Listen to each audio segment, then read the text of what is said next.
and welcome to Killer Queens, a true crime podcast. I'm your host, Torella. And I'm your better, prettier, younger host, Tori. We're sisters who are obsessed with true crime. And love gal-palin with you about cases. You can expect the occasional curse word, lots of Friends quotes, and all the 90s nostalgia. To get in on the conversation, check us out at killerqueenspodcast.com. You can also find us on Instagram and Facebook at Killer Queens Podcast, and we're on YouTube at Killer Queens, a true crime podcast. Okay, y'all, grab your Capri Suns or your Surge, and let's talk about some true crime. Welcome back to Killer Queens. Hello. I'm just going to say it. I think it needs to be said. Well, two things need to be said. I have squeaky shoes. I swear I'm not tooting on this show. Okay? Who got squeaky shoes? You got squeaky shoes. The second thing I'm going to say is, Jesus, take the wheel. I don't know what's happening with this recording. Our microphones seem to be like wonky as hell. I don't know what's going on. Like, we haven't changed anything. I don't know, guys. I don't know. It's just a fucking roller coaster of emotion over here. I know. We're giving it our all, and for some reason, that's not enough. Yeah, it's really not enough. And I even unplugged it and plugged it back in. So, like, I don't know what else to do anymore. She's exhausted all options. Exactly.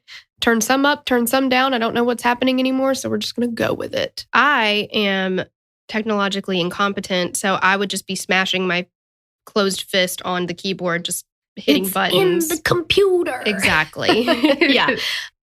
But, I mean, we definitely try to have a remotely adequate sound. I don't know what's going to happen today. Yeah, well, just know this and hopefully just keep it in mind and give us a little grace. Yeah, please do. All right. So do. We're doing Madeleine McCann. This was a highly requested case.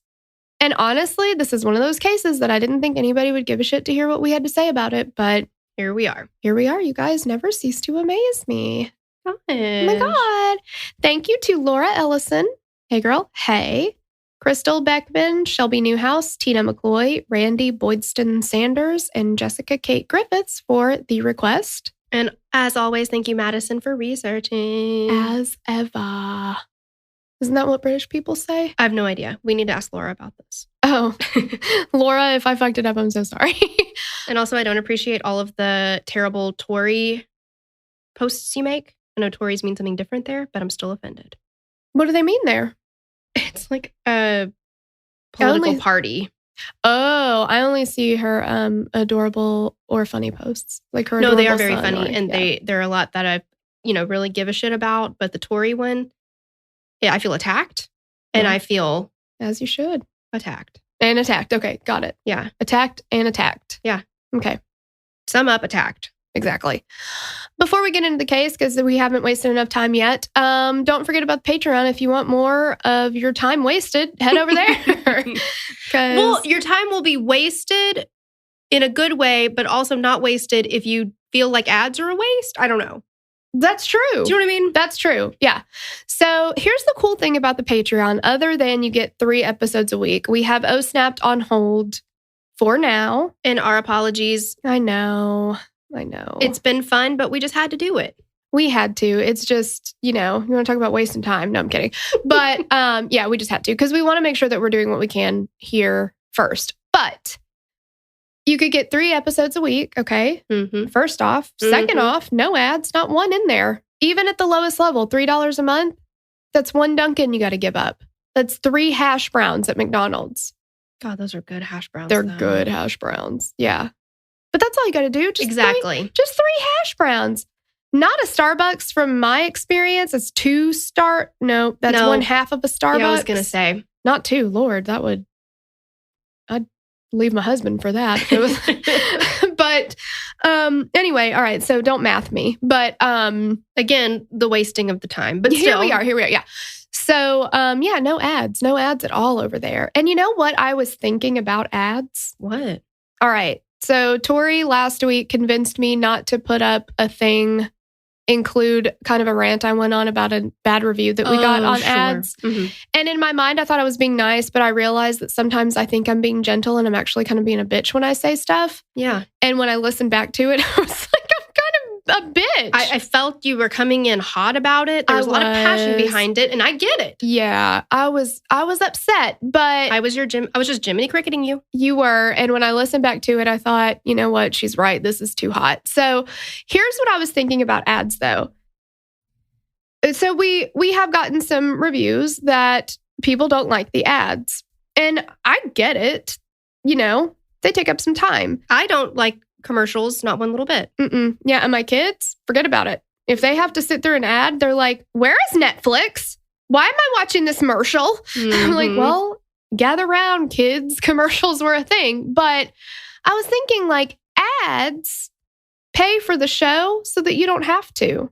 Think about it that way. There you go. You know? Yeah. Because it's like, otherwise we'd have to stop doing the show. To be completely honest, otherwise we couldn't put the time into it, because otherwise we'd have to have other jobs and we'd have to do that job more than this job. But also it's like, not everybody can give to listen to a show that they like. Totally get it. Like, no big deal. We don't expect everybody to. If everybody did or could, we wouldn't even need ads. And that's the thing. But since we do, if you have shows that you listen to, and there's tons of podcasts out there, if any of them that you listen to and you don't pay for them, when you hear the ad on their show, say thank you, Raycons. Thank you, Gabby. Thank you, Homer. You paid for this, so I don't have to. Exactly. And contrary-wise, if it still bothers you so badly, again, a couple hash browns. That's all you got to give up. Yeah. There are choices. There are choices. There are options. There's lots out there. And, you know, we just also want to say that we like super duper appreciate, like, we appreciate everybody that listens, but the people that do support financially. Yeah, do support. I mean, that's huge. I know that it's hard. There's so much going on right now. And there's a lot of stuff that, you know, a lot of people have had to cut out. And to continue to support this so that we still have jobs is amazing. Like, just thank you guys. It is surreal. And I've said it once, I'll say it all day long, and I'm not going to stop. I continue to pinch Torella to make sure that I'm not dreaming. I know. And even if you're not supporting us financially, if you're listening on this feed, support. That's still support, because our numbers depend on whether or not we get paid for ads, basically. So again, all of it's support. So just thank you guys. Yes. We love you. Okay. No more wasting time. On to Madeleine McCann. We've done enough. Can I tell you how many times I cried just researching this and watching and listening, and it hit me. I've listened to this case quite a few times by many different podcasts. I've watched some stuff on it. I've read a lot about it over the years. I have never connected with it as much as I have this time. I guess I've just taken a deeper dive into it. Holy shit. Here we go. On May 3rd, 2007, Kate and Jerry McCann put their 3 children down for bed, 2-year-old twins Sean and Amelie, and 3-year-old Madeleine. The McCanns were on vacation from their home in Rothley, Leicester in England, and spending the week in Praia de Luz in the country of Portugal. I love all of these names. I know, with several family friends. Kate and Jerry left their 3 children in apartment 5A of the Ocean Club Resort where the family was staying, and headed to the resort restaurant, which is the tapas restaurant, to meet their friends for dinner at about 8:30 p.m.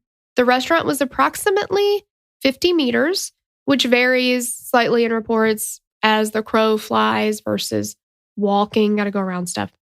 So it's about 50 meters away from the apartment where their children were sleeping. Which for U.S. listeners is about 55 yards. Right, which means nothing to me. Oh, no. Yeah. Thank the good Lord for all of the men that I've been with. I don't know how to measure.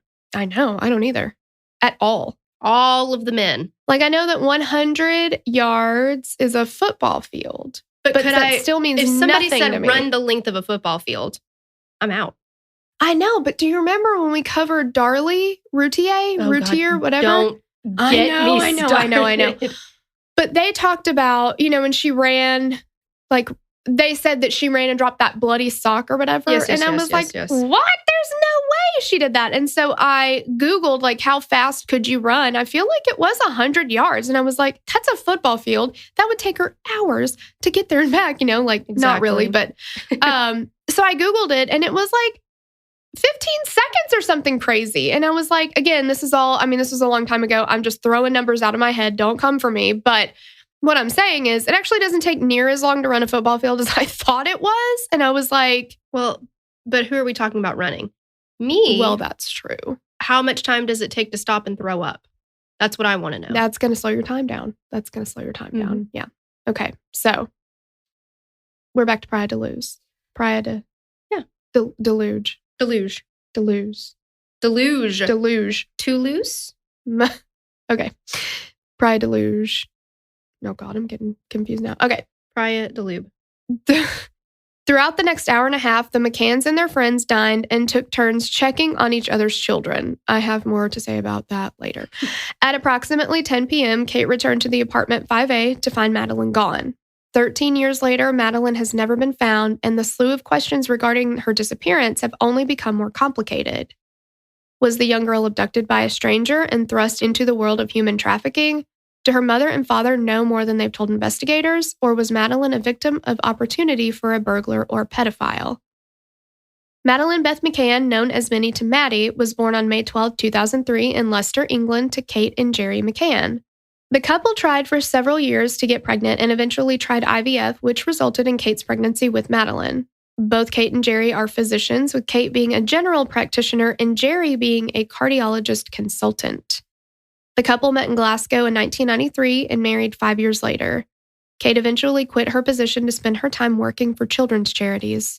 Jerry is now known as Professor McCann and is a well-known cardiologist and professor of cardiac imagery. Close friends describe the couple as inseparable.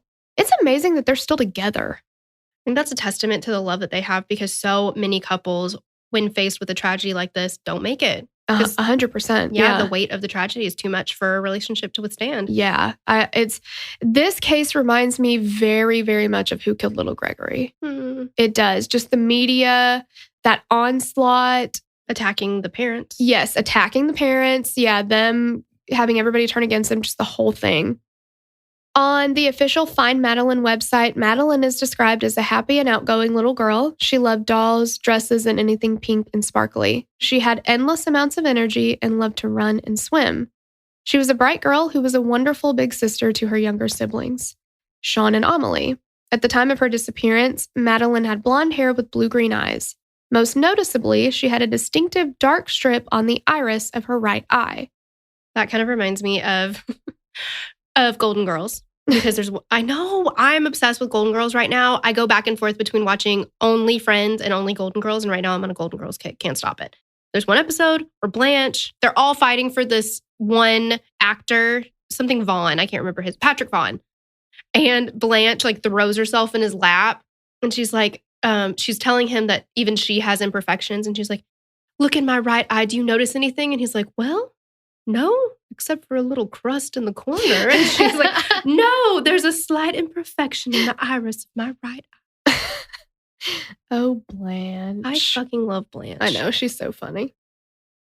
Okay, so we said that the case begins on May 3rd, 2007, but what were the events leading up to Madeleine's disappearance? So what we've done via Madison, hey girl, thanks, is compiled witness statements as well as Jerry and Kate's police statements to establish some context around the trip and the schedules that the families followed. The group of travelers arrived at the Ocean Club Resort on Saturday, April 28th. It was the McCanns' first trip to Portugal. Praia de Luz, meaning Beach of Light, is a small town in the Algarve region of Portugal. Every time I think of Portugal or Portuguese, I think of Love Actually. Oh, yes. Where he's like, I can speak that or whatever. And she says something and she's like, I think that's, what is that, Turkish? He's just combining 9 different languages. Yes, because he does not know Portuguese. No. And he's like, so I wanted to check. I love it. It's almost Love Actually time. I know, I can't wait. I part of the way feel like all year long is Love Actually time. Oh, sure. Because our Nana, one time when I was over at her house when she was still alive, I put on Mickey's Christmas Carol in July, and she walked in and I was like, I know it's not Christmas, but I like it. And she was like, honey, you can watch that anytime. I love to watch it all year long. Nana. I know. Precious. Also, I want to decorate I know this is a hot topic.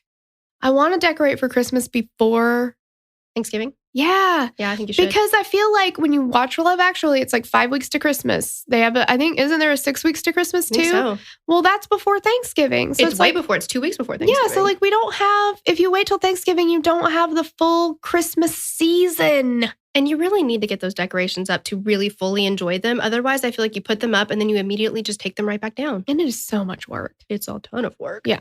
So I'm doing it. I fully support that. Doing it. Okay, sorry. We're back to Praia de Luz now, again. It was once primarily a city that profited from its significant fishing industry. However, it grew quickly into a tourist and resort area. Praia de Luz was particularly popular with British tourists due to how family-friendly it was. Journalists, tourists, and residents have said often how safe the city had always been. Isn't that the thing? It's like, but it was so safe here. We didn't even lock our doors. But I feel like that's begging for somebody to prey on that, because once you start being like, oh, it'll never happen here. Okay, I just watched Dennis the Menace. Oh, that's what I was thinking of. They did not see Christopher Lloyd and his nasty ass hair coming. No, they did not. And here's the thing. We're talking about a place that is so family friendly and as fucked up as it sounds. That is like a moth to a flame for somebody who is looking for a young child to take. Mm-hmm. It's awful. Like, why are people the way they are? It's horrible. I know. In the summertime, the amount of people in the area can triple from the amount of people vacationing in the city. Though it wasn't known for violent crimes, the Algarve had a significant amount of drug trafficking due to its coast and close proximity to the Atlantic Ocean. I mean, it's kind of a fucking perfect storm. I was going to say, it's like the mecca for terrible shit to happen. Yeah. And well, and the thing about, Portugal, a lot of European places is you can be in a different country in a moment, in an hour, notice. or like you could just be off the radar. And well, those countries are so small. It's exactly like on Arthur, where he's like, they just recently had the country carpeted. That's how small it is. Arthur. The McCanns reported that they spent their days at the resort following a very similar routine. The family would wake up and eat breakfast in their apartment at around 9 or 9:30 a.m. The 3 children would be dropped off at the resort's kids club. The kids club was a child care facility that was on site at the Ocean Club Resort. The children would be supervised by several adults while they participated in different activities like art, swimming, and sports, which I'm sure they loved. Oh, yeah. And then the parents can have adult time. Mm-hmm. I feel like it's a win-win for everybody, and it makes sense in theory. Yes, yeah, it is. Due to Madeleine being a different age from her younger siblings, they were in different groups. Another tourist who was staying at the Ocean Club remembered that his daughter, Jessica, who looked very similar to Madeleine, spent time with her at the kids' club. Jessica said that when they went out sailing one day, her straw hat fell into the water. Madeleine was quick to jump in the water and help her friend out. That's really sweet. She was just 3. Isn't that so sweet? Yes. At around 12:30 p.m., the children were picked up from the kids' club by one or both of their parents and then brought back to the apartment for lunch or to one of the on-resort restaurants. After lunch, the family would go to the pool at the resort for about 45 minutes to an hour and spend time swimming and enjoying the sun. Kate and Jerry would then take the children back to the kids' club where they would stay until dinner time. After dinner, the children would return to the apartment for bath, playtime, a few bedtime stories, and then bedtime. Some days, the family would venture to surrounding beaches.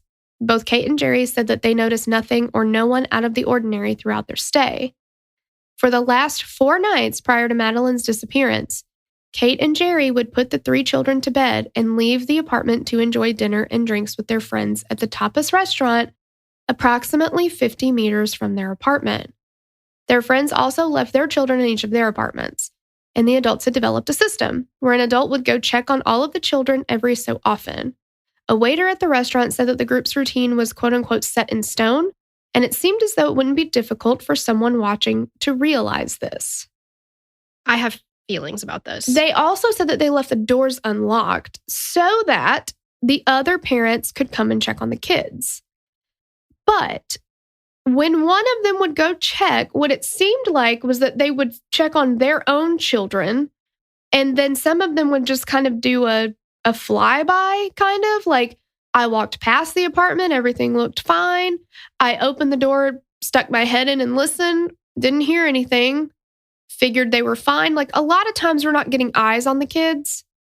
I feel like just because of maybe the way that we were brought up that we could not be by ourselves, even in a time, because this is different. In the 90s, it was not uncommon for these latchkey kids, like you were you were 4, 5, 6 years old, something like that, young, and just be like, okay, well, it'll be 15 minutes, I'll be back or whatever. We did not grow up like that. No. We always had somebody with us, and it wasn't until we were much older that we could like get off the school bus and wait like 20 minutes until dad got home or whatever. And we lived way the fuck out in the country. Yeah, like at that time, there was nobody else around us. No. And we had good neighbors that would have probably watched us or whatever. But yeah, Miss KB was always there. I do feel like the ages of these children, specifically Madeleine's family, like the McCanns, that's awful young to be leaving your kids unattended and just checking on them every, 15 minutes or something? Yeah. Yeah. Anything could happen. Anything could happen. I will, if we're here and it's like the summer or whatever, and we're having a cookout, I put the boys to bed, I'll sit out on the back patio. That's a little different. That's not 50 meters away. Right. And even that makes me a little bit nervous because our monitor sucks. Well, I was going to say, but you also have a monitor, right? Yeah. Yeah. And I appreciate that at this time, it wasn't like you could FaceTime. Because like what Andrew and I have done a couple of times is like when we've gone to like weddings out of town or whatever, we did this once when Ben was, I don't know, a year and a half old or something like that. I went up and put him to bed. The reception was in the lobby of that hotel, and we were on the second floor, I think.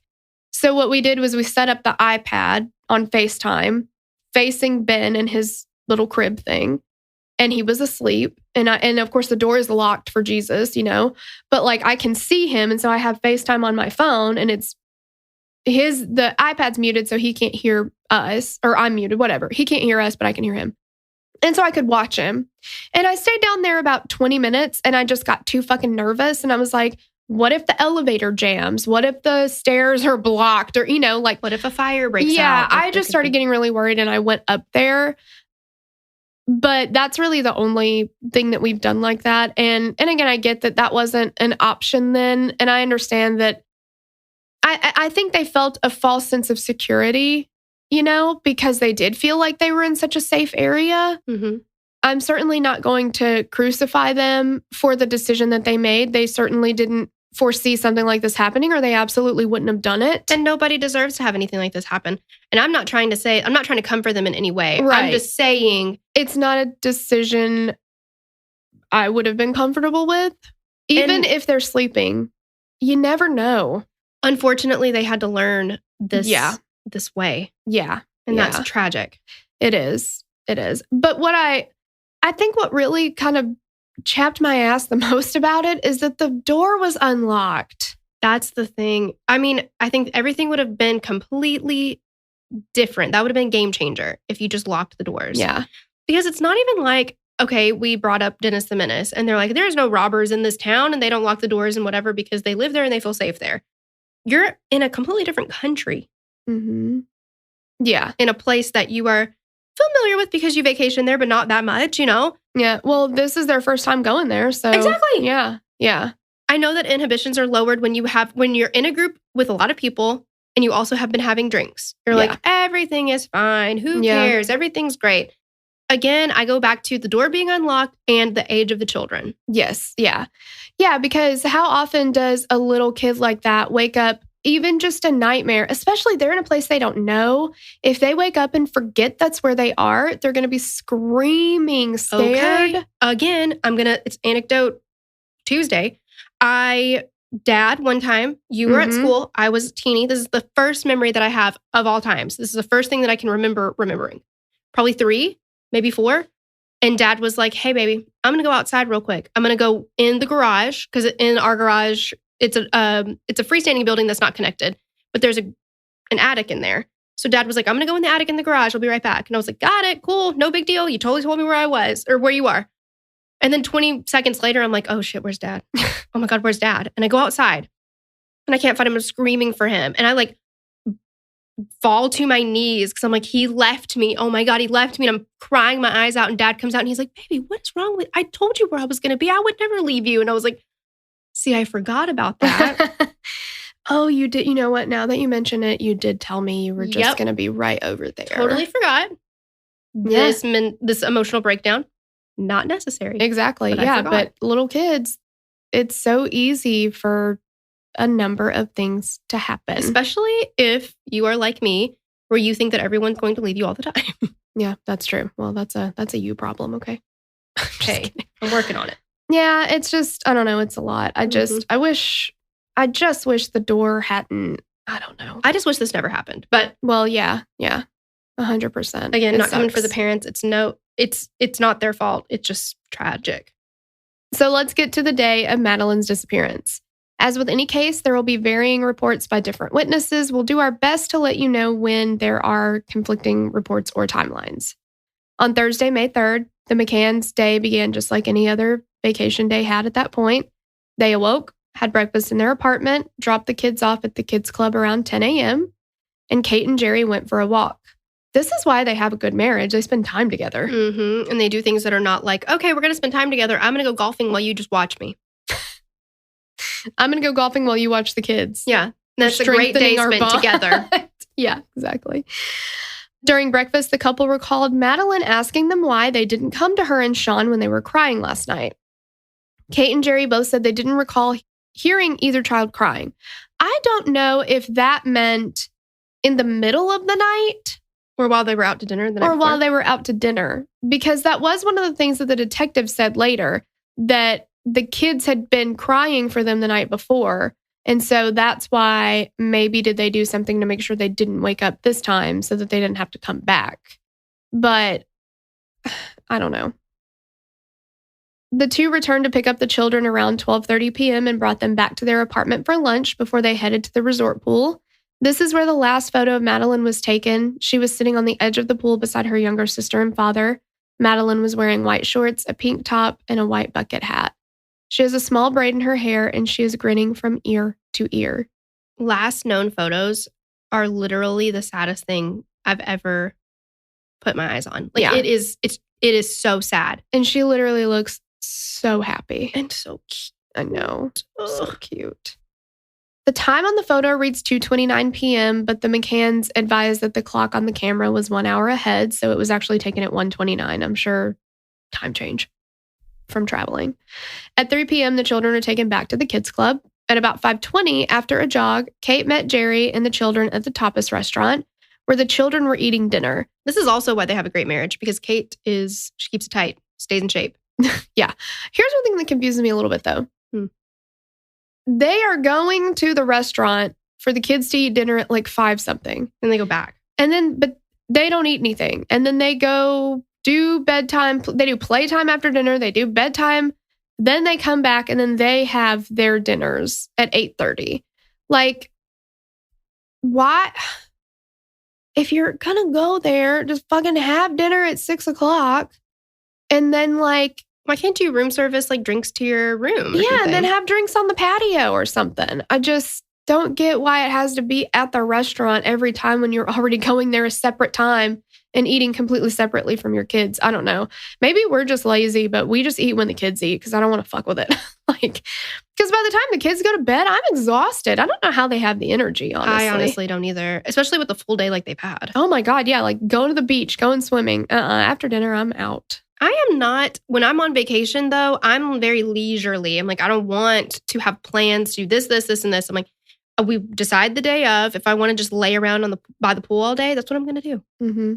If I want to go to dinner, because going to dinner to me is a big deal. Yeah. You got to do the whole get ready and it's a lot of stuff. And you've been in the sun all day? I don't know. Yeah, exhausting. So Kate recalled asking Madeleine if she was sad that the rest of the kids' club children went to the beach without her that day. And Madeleine said no, that she was just really tired. And she even asked Kate to carry her back to the apartment. So she's tired. Mm-hmm. She needs somebody to hold her. I know. At 5:40, Kate and Jerry took them back to the apartment, and then Jerry headed to his hour-long tennis game. At 6:30, Jerry asked one of his traveling companions, David Payne, to check on Kate at the apartment to see if she needed any help getting the children to the small recreation area where they were planning to meet the other children for a short playtime before bed. I think this is another reason they have good marriage. He's checking in on her. He's trying to get her help. Mm-hmm. Hey, I know it's a lot of work to get 3 kids to playtime. that'll take you 7 hours, just that. Mm-hmm.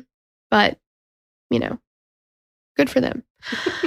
Kate said that they decided against going to play just because Madeleine was so tired. Like, she was done for the day. She was exhausted. Yeah, she had a big day. And I don't know if the Ocean Club, like the kids thing, would have like a place for them to nap. Like, you would think the younger kids would have to, because the 3-year-olds need a nap too. But I just don't know if it's just a big day. Excuse me, have you ever asked a 3-year-old if they need a nap? They do not need a nap. Thank you very much. Yeah. One time, Ben told me he needed a nap. It was after his first gymnastics. And we got in the car and he said, I am so sleepy. I need a nap. And I was like, oh, shit. They wore him out. That's like he asked for a nap. A good activity. I know. I was like, we are scheduling this for the next year. At 7 o'clock, Jerry returned to the apartment and helped Kate put the children to bed. The children had been sleeping in one bedroom. So this room had 2 twin beds, one by a window, one by the door when you walk in. So when you open the door, to the left is where that first bed is. That's where Madeleine slept, close to the wall, the door. Then they had 2 pack and plays in the middle. And that's where the younger one slept, Sean and Amelie. The littles. Yeah. So Kate knew that Madeleine sometimes woke up and got out of bed, but she said it never happened until like 2 or 3 a.m. And she also remembered that she and Jerry made sure to secure all of their medications out of the children's reach. So I don't feel like Kate and Jerry were bad parents at all. And I could never say that. No. I don't want anything that we've said to make it seem like I'm saying that they're not good parents, because that's not true. They're doing everything. They're taking all the precautions that they can think of to be like, okay, we're doing everything that we can here. Yeah. Unfortunately, it happened anyway. Yeah, and they're thinking every 30 minutes, somebody is going to be checking in on them. It's just in the blink of an eye. Yes. Something like this can happen. Yeah. It's just that thing that you never think of. And I think that we have the benefit of hindsight. I think in this situation, people like us have the benefit of pre-traumatic stress disorder. Like, I am planning out worst case scenarios all the time. Like, I think with children, I do the same thing. With my own self, I don't. But with children, I'm like, oh, no, Tori, you cannot. Texted me the other night and said, make sure you put the boys in coats tomorrow morning. It's going to be 30. Like, it's going to be in the 30s. Like, well, I care about those boys. And I know that you don't watch the news. No, I don't. I hate that fucking show. I don't. But like, yeah, she just, you kind of think of, all these different things. Or like, they're doing something and normally you'd be like, okay, that's fine. And your kid is doing it and you're like, you're going to bust your head open that way. You're going to fall and do this. You're going to, it's like, and the kids are like, ugh, you're so boring. It's like, yeah, but I can think of all the ways that you're going to bust your head open. Like, it's just, I don't know how it is. Afterwards, the couple showered and shared a bottle of wine before leaving around 8:35 and heading to the tapas restaurant, just 50 meters away from their apartment. They were the first of their group to arrive at the restaurant that night. At 8:55 p.m., appetizers were ordered, and Matt Oldfield, another travel companion, went to check on his own children and hurry along another couple. So this is, at this point, 20 minutes after they've left. Yeah. So Matt Oldfield does not go and check on anybody else's children. He just checks on his own and then is like, hey, guys, come on, let's get to the restaurant. Yeah, because there's another couple, I guess, that hadn't made it there. And that's what I've gathered from like we don't put as much weight into that Netflix series just because like the family didn't participate. None of the people that traveled there participated. It seemed very skewed toward the McCanns having involvement. And I feel like with that documentary or that series, it was way too drawn out for the little information that they had. Yeah. Yeah. And it seemed like, from their point of view, that each person checked on only their own children and nobody else's. But from statements from them, they did seem to check on other kids. But I don't think that was the dialed in system they had. I think dialed in their minds, now like you said, they're drinking and all this stuff, in their minds, the system is every 30 minutes, every child is getting checked on. I don't know that was the actual case, though. Well, yeah. Because if you already have that box checked where you're like, everybody's safe, Mm-hmm. You're not going to be thorough about checking these children. Yeah, because it did seem, like we said, it seemed like some of them, I don't remember which one it was. I think it was Matt Oldfield. He said he checked on him at one point, but he just opened the door and then he just didn't hear any noise and then he left. So, well, and I can kind of understand that too, because if you have 3 children sleeping, you don't want to make noise to wake them up. Right. Yeah. And but that's still not eyes on the kids. No, I agree. Yeah. And so, and you're not going to think that somebody is going to come in and take one kid and not the other ones either. That is also a point that I wanted to bring up. You'd think that somebody would, or that the other kids would wake up. And that's another point that we're going to talk about later. So there's just a lot of stuff. But I think in their minds, this was a dialed in system. Every child was having eyes on them. And I'm not doing this to be mean to dudes, but I would venture to say that the women laid eyes on every child and the men did not. Okay, I just saw a video yesterday where it was like proof that men don't check on their children. And it's it's different, but it's an example. There's a man walking, I think it's at Target. He's walking and he's pushing the cart to the side. So he's got his hand, like his left hand on it, and he's like to the side of the cart. And his daughter is walking behind the cart. She's tiny. Well, then she gets on her knees and is holding to the bottom of it. And then she ends up just being dragged through Target because I guess she gave up on walking. I don't know. So she's just on her belly, just being dragged. And it was like proof that men don't check on their children or don't look at their kids.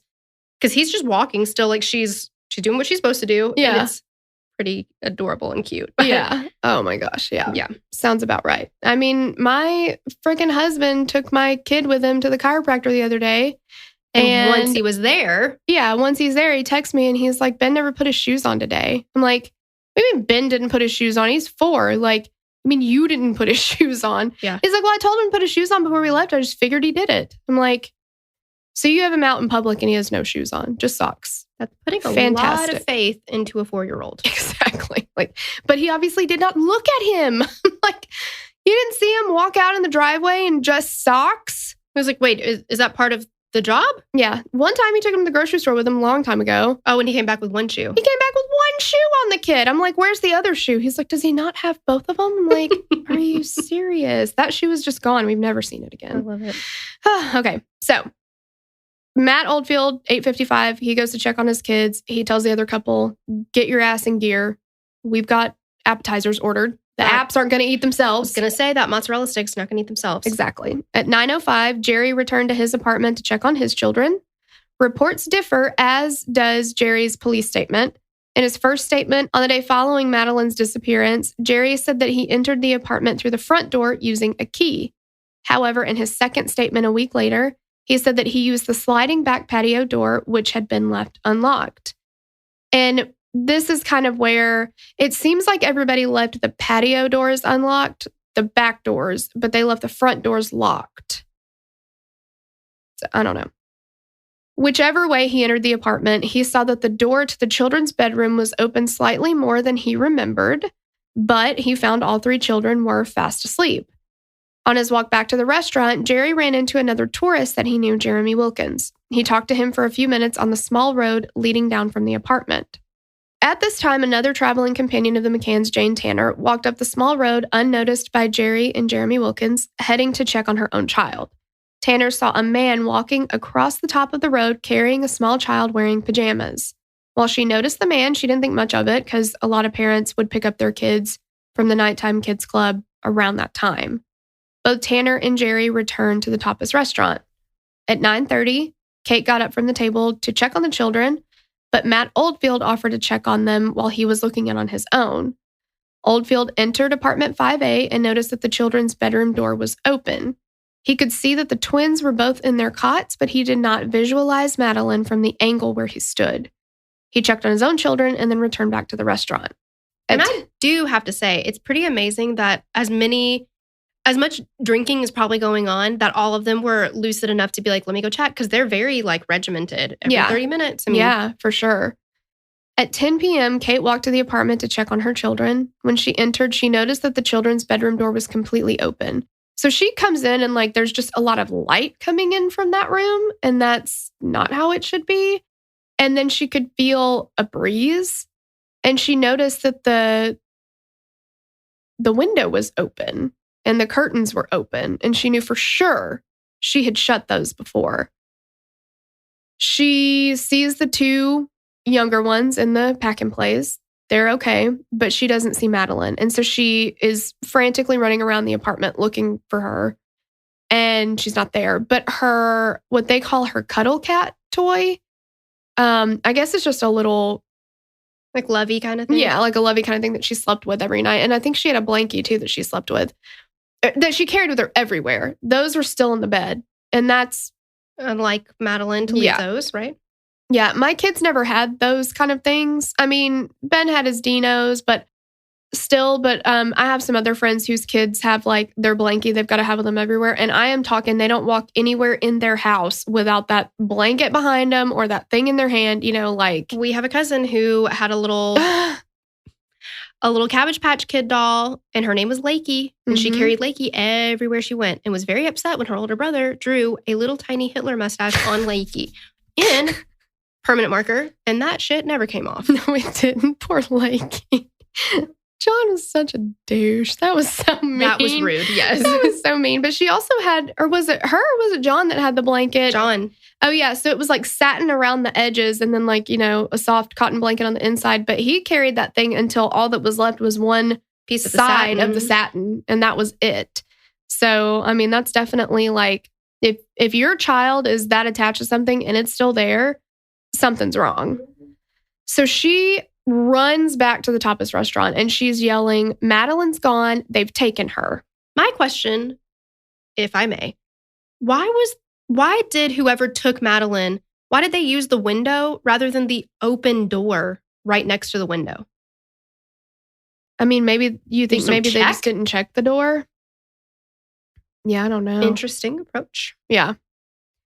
Very soon after Kate discovered that Madeleine was missing, staff, other tourists, and the residents around the Ocean Club Resort began searching the surrounding area for the little girl. Jerry went with a friend to the reception area of the resort to urge them to call the police again. It seemed to have taken a while for them to call the police, and I don't know, it didn't seem to be a big rush initially. Several officers heard the radio traffic and diverted to the resort to assist in the search. So the first to arrive are the GNR, which is the National Republican Guard of Portugal. And they are in one of the things that we watched. We'll link to everything. I think that was maybe the 60 Minutes Australia. They liken them to essentially security guards. Like they said that they don't, these are not detectives. From what I understood, they didn't have weapons. They're just the first to arrive on the scene. Kind of a first responder deal, I guess. They initially were like, she's going to turn up. She probably wandered off and fell asleep under a bush. That was their thing. She fell asleep under a bush.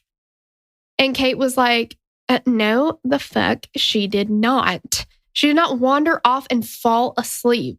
And also, if she did sleepwalk for whatever reason or get up and wander off or whatever, she would have had to close 2 gates properly behind her to do that, to get out of that area that she was in. And she's like, she's 3. I don't think she wouldn't have the presence of mind to do that if she's asleep. Like, I just don't think that is what happened. They searched along the beach, the pool, the children's play area. They went through the whole resort. At midnight, the head of the GNR alerted the PJ, which is a higher group of investigators in Portugal. They kind of liken them to the FBI. So this is where we meet Gonçalo Amaral, the chief investigator assigned to the case. So he sends out an inspector and investigator to the apartment. The apartment was a wreck at this point. There were people walking in and out of Madeleine's bedroom, in and out of the McCann's apartment. Doors and cupboards were open. Belongings were thrown around. Like, just nothing had been preserved in any way, shape, or form.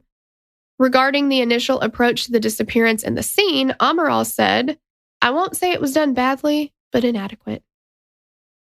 Oh, okay, Dan. It reminds me of the JonBenet Ramsey crime scene. Very much, yes. Yeah. Kate was insistent that Madeleine had not wandered off, and at this point, police had concluded that this had become a criminal investigation. So they're finally kind of getting to the point they're like, okay, she probably didn't just wander off. So maybe we need to do something more here. Again, how many cases have we talked about where the police are like, look, she probably just left and went somewhere, and is just farting around underneath a bush somewhere. Yeah. What is that? You can't just say that. No. She's 3. Yes. Like, she doesn't get to do that. That's exactly. She's not allowed to do that. So, no. One of Amaral's first priorities was to speak to the others that had traveled with the McCanns. And from my understanding of all the reports, timelines, and everything, this happened sometime on May the 4th. So we're talking about late at night, 10 p.m. on the 3rd that we realized she's missing, sometime into the 4th. I don't know if this is morning, afternoon, whatever. It seemed a little while on before they started talking to everybody. Mm-hmm. The rest of the adults that traveled with the McCanns became known as the Tapas 7. So we have Jane Tanner and Russell O'Brien, Matthew and Rachel Oldfield, David and Fiona Payne, and Fiona's mother, Diane Webster. So each of the couples had brought their children on vacation with them as well, and had also left them in their respective apartments during dinner that evening.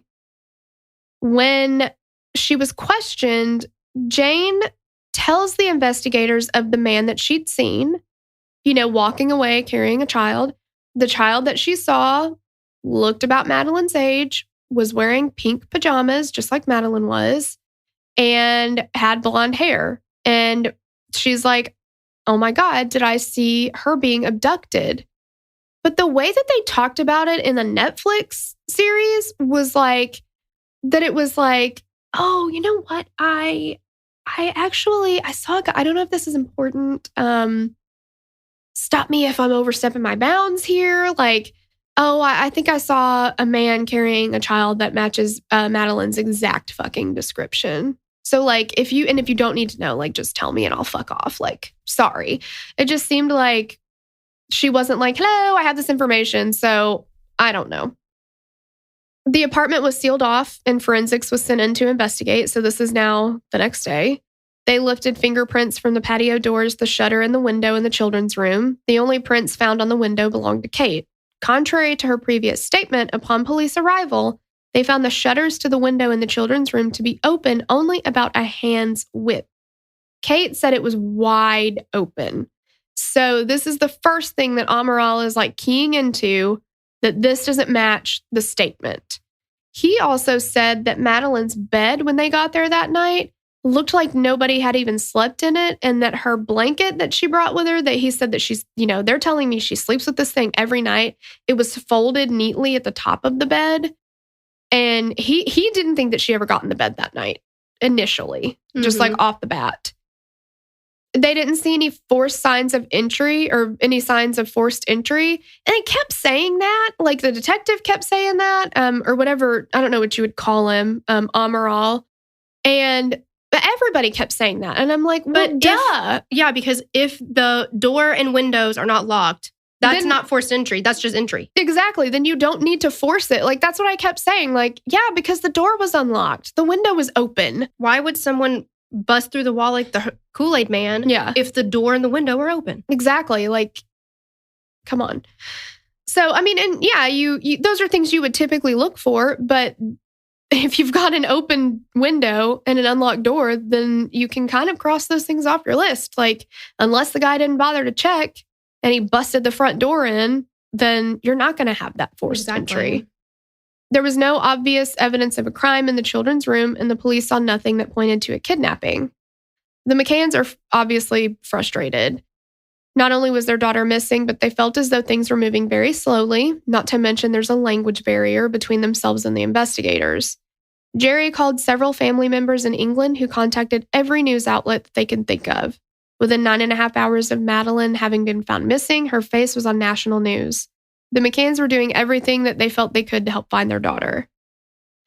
Journalists start showing up to Portugal. They want to cover the story. The public quickly became obsessed with the young girl who had seemingly vanished without a trace. I hate that. Some of the, people interviewed, and you read it in every news story, with anybody, when anybody goes missing. And they're 1 minute she's here, and then she just seems to have vanished into thin air. I'm like, no, it was 40 minutes in between the last time anybody laid eyes on her, maybe even more.